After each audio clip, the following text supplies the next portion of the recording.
Assalamualaikum warahmatullahi wabarakatuh. Pembahasan kita kali ini tentang uji coba instrumen penelitian. Uji coba instrumen penelitian ini bertujuan untuk mengetahui kualitas instrumen yang akan digunakan dalam penelitian. Adapun yang berkaitan dengan uji coba instrumen, yang pertama tentang validitas. Validitas merupakan suatu ukuran yang menunjukkan tingkat kesolihian suatu tes.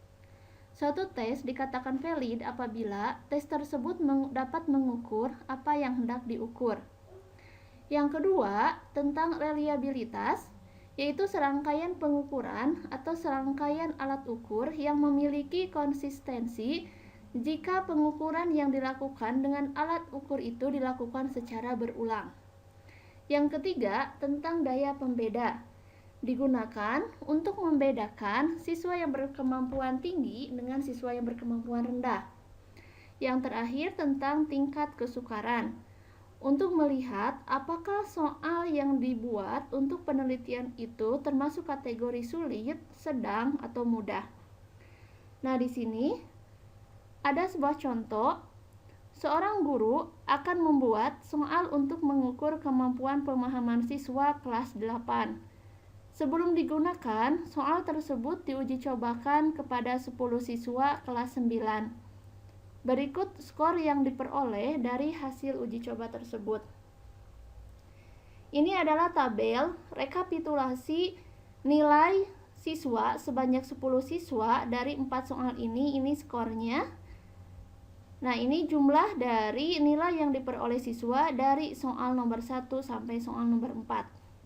Nah, kita akan menguji coba apakah soal ini layak digunakan untuk penelitian atau tidak. Nah, yang pertama, kita akan menentukan validitas butir soal. Adapun kriterianya, jika T hitung lebih dari T tabel, maka soal tersebut valid. Tetapi, jika sebaliknya, maka soal itu tidak valid. Nah, sekarang kita akan melakukan uji validitas untuk soal nomor 1. Jadi ini tiap soal yang akan dilihat apakah valid atau tidak. Nah, sekarang untuk soal nomor 1, nah ini soal nomor 1, kemudian ini jumlah dari soal nomor 1 sampai nomor 4 dari 10 responden. Kita simbolkan untuk soal itu dengan X, dan jumlahnya kita simbolkan dengan Y. Kemudian kita kalikan X dengan Y. Jadi 4 kali 10 sama dengan 40 dan seterusnya. Kemudian pangkat 2 kan X. Jadi 4 kuadrat sama dengan 16 dan seterusnya. Kemudian kolom terakhir Y kuadrat. Berarti 10 pangkat 2 sama dengan 100 dan seterusnya. Setelah operasi ini dilakukan terhadap semua responden 10 responden, maka kita jumlahkan ini jumlah dari X yaitu 27, ini jumlah dari Y 105, jumlah dari X kali Y 308, jumlah dari X kuadrat 83, dan jumlah dari Y kuadrat 1185. Setelah menentukan tabel ini, kita lanjutkan mencari koefisien korelasi yaitu R dengan rumus N kali sigma X kali Y kurangi sigma X kali sigma Y per akar dari dalam kurung N kali sigma X kuadrat kurangi sigma X kuadrat kali dalam kurung N kali sigma Y kuadrat dikurangi sigma Y dikuadratkan. Untuk mengisi simbol ini, kita lihat tabel yang di atas ini. Nah, sekarang kita substitusi. N, ini banyaknya responden, tadi ada 10. Kemudian sigma X kali Y, jumlah perkalian X kali Y ini 308 dikurangi sigma X, jumlah dari X ini 27, kemudian kali sigma Y, jumlah dari Y yaitu 105. Simpan 105 dibagi akar dari N-nya tetap 10, sigma X kuadrat, ini jumlah dari X kuadrat 83 kali 83 dikurangi, ini dalam kurung X tapi dikuadratkan, berarti sigma X-nya 27 dikuadratkan, kali dalam kurung ini N, tetap N-nya 10 karena ada 10 responden, kali sigma Y kuadrat, jumlah dari ini Y kuadrat 1185 ini dikurangi sigma Y dikuadratkan, ini sigma Y 105 berarti 105 kuadrat. Nah selanjutnya silakan dihitung ini pembilangnya, kalikan kemudian dikurangi ya, perkalian ini dibagi akar dari ini, hasilnya 0,849. Jadi nilai R-nya 0,849. Selanjutnya, setelah menentukan koefisien korelasi, kita tentukan T hitung dengan rumus R kali akar N kurangi 2 dibagi akar 1 kurangi R kuadrat. R ini yang tadi sudah kita hitung, yang ini 0,849 kali akar N-nya, banyak respondennya ada 10, kurangi 2 rumusnya, dibagi akar dari 1 kurangi R, R-nya tadi 0,849 kuadrat, sama dengan, silakan dihitung ya, pembilang dibagi penyebut, hasilnya 4,54. Itu T hitungnya. Selanjutnya kita tentukan T tabel.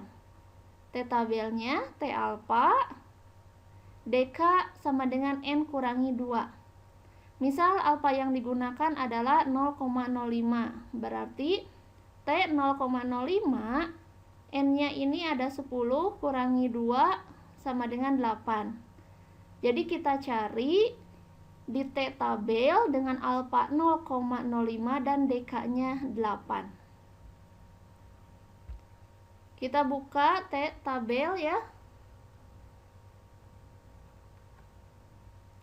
Ini alfanya 0,05, DK-nya 8. Berarti 2, ini ya, 0,05 DK-nya 8, jadi 2,3060.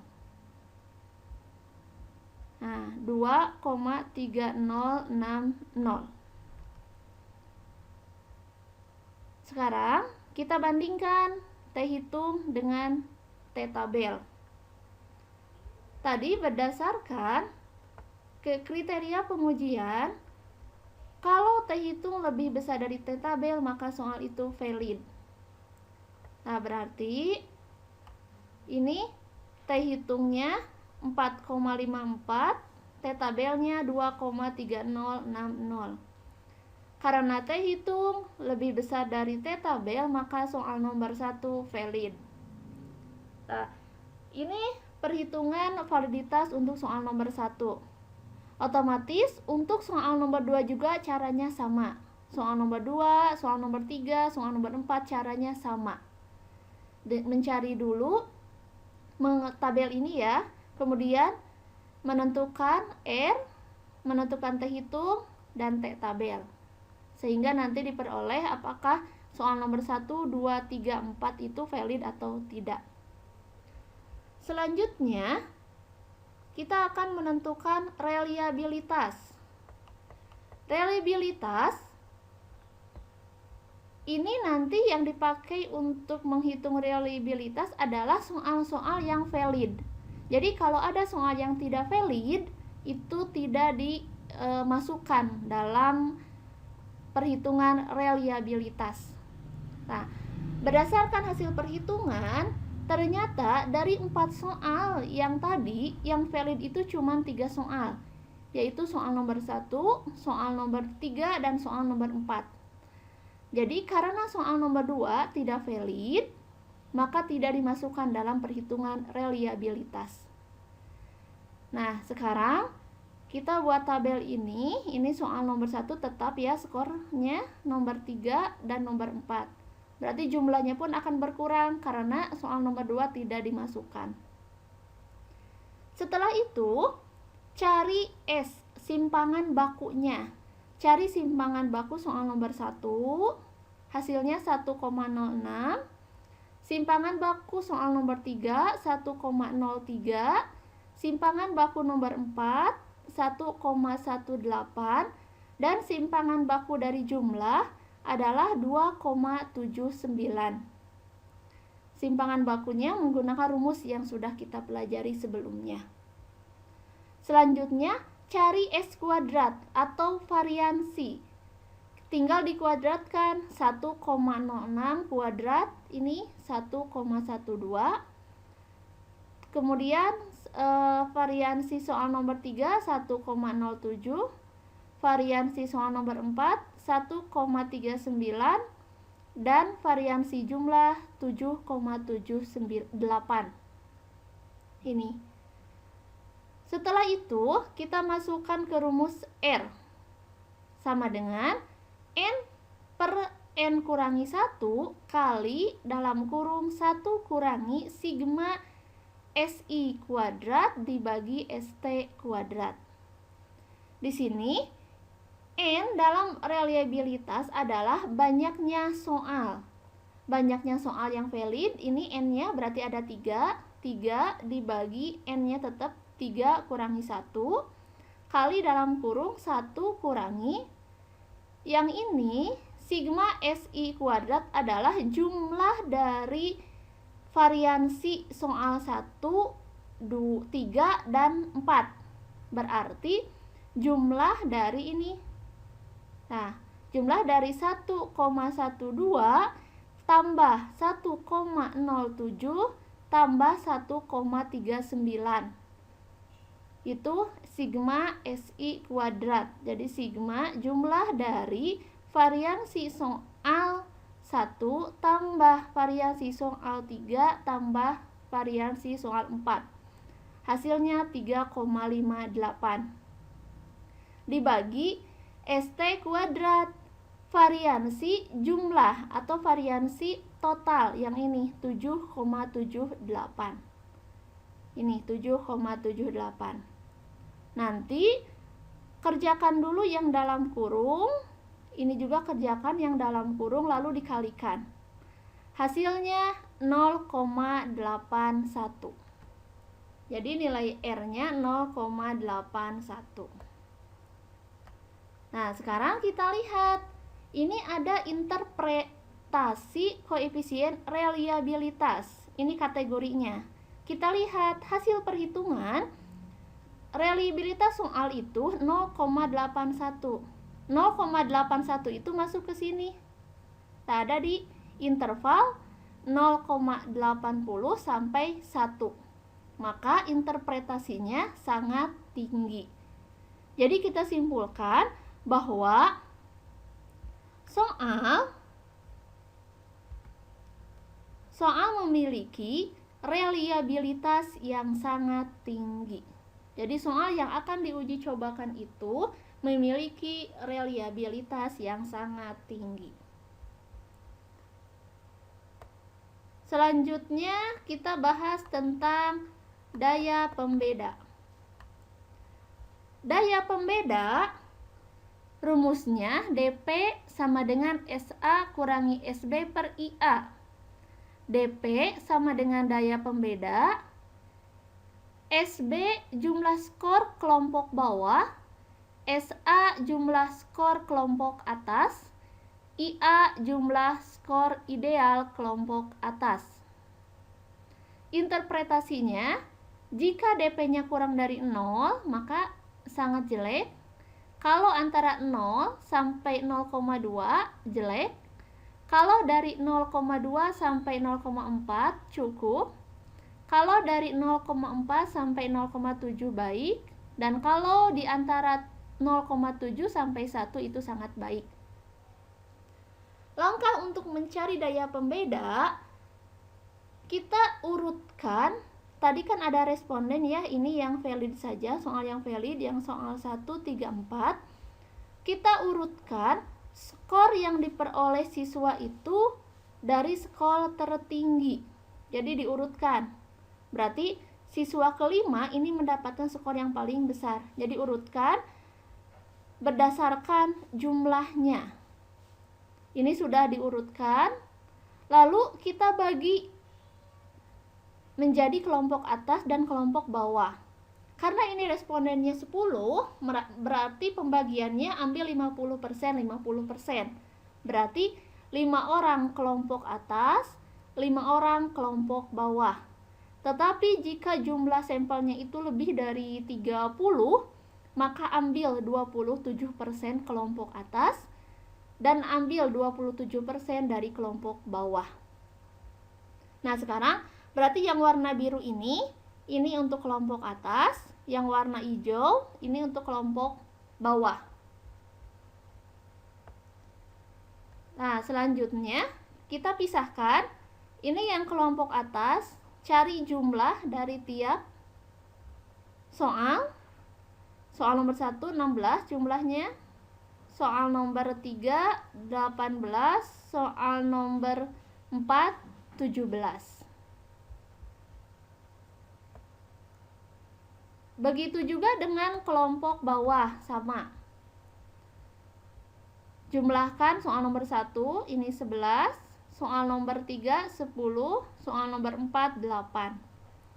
Nah, sekarang kita lihat daya pembeda soal nomor 1. Tadi rumusnya SA skor atas, soal nomor 1 skor atasnya ini 16. Berarti 16 dikurangi SB skor bawahnya soal nomor 1 ini 11 dibagi IA. IA itu skor ideal. Skor idealnya itu kan tiap soal 4 ya. Berarti kalau ada 5 orang berarti 4 kali 5 berarti 20. Kita hitung 16 kurangi 11 bagi 20. Jadi 0,25. 0,25. Nah, kita lihat 0,25 ini dalam kategori yang mana? Nah, 0,25 ada di rentang ini antara 0,2 dengan 0,4. Jadi interpretasi soal nomor 1 itu cukup daya pembedanya. Cukup bisa membedakan soal berkemampuan tinggi dengan orang yang berkemampuan tinggi dengan orang yang berkemampuan rendah. Begitu juga dengan soal untuk soal nomor 2, menghitung daya pembedanya sama. Tinggal lihat SA di soal nomor 3 dan SB soal nomor 3 untuk DP daya pembeda soal nomor 3. Begitu juga untuk soal nomor 4. Selanjutnya kita akan melihat tingkat kesukaran soal. Bagaimana tingkat kesukaran soal nomor 1, 3, dan 4. Rumusnya, tingkat kesukaran sama dengan SA tambah SB per IA tambah IB. SA tetap jumlah skor kelompok atas, SB jumlah skor kelompok bawah, IA jumlah skor ideal kelompok atas, dan IB jumlah skor ideal kelompok bawah. Berarti tetap menggunakan tabel yang ini ya. Nah, sekarang interpretasinya, ini interpretasinya, kalau sama dengan 0 berarti terlalu sukar, kalau antara 0 dengan 0,3 berarti sukar, kalau antara 0,3 dengan 0,7 berarti sedang, kalau antara 0,7 dengan 1 itu mudah, kalau TK-nya sama dengan 1 berarti terlalu mudah. Nah, sekarang kita tinggal hitung SA-nya tadi diambil, SA, SB-nya tadi diambil dari yang tadi ya. Jadi soal yang tadi SA-nya ini berarti sama 16, SB-nya 11.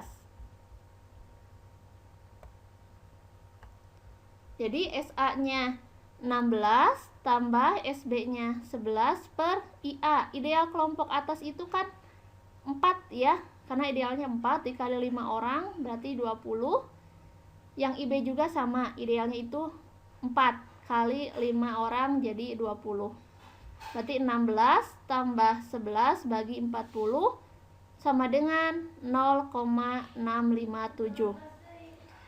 Jadi kita lihat nilai TK-nya 0,657. Ini 0,657 masuk kategori antara 0,3 dengan 0,7. Jadi interpretasi tingkat kesukarannya cukup.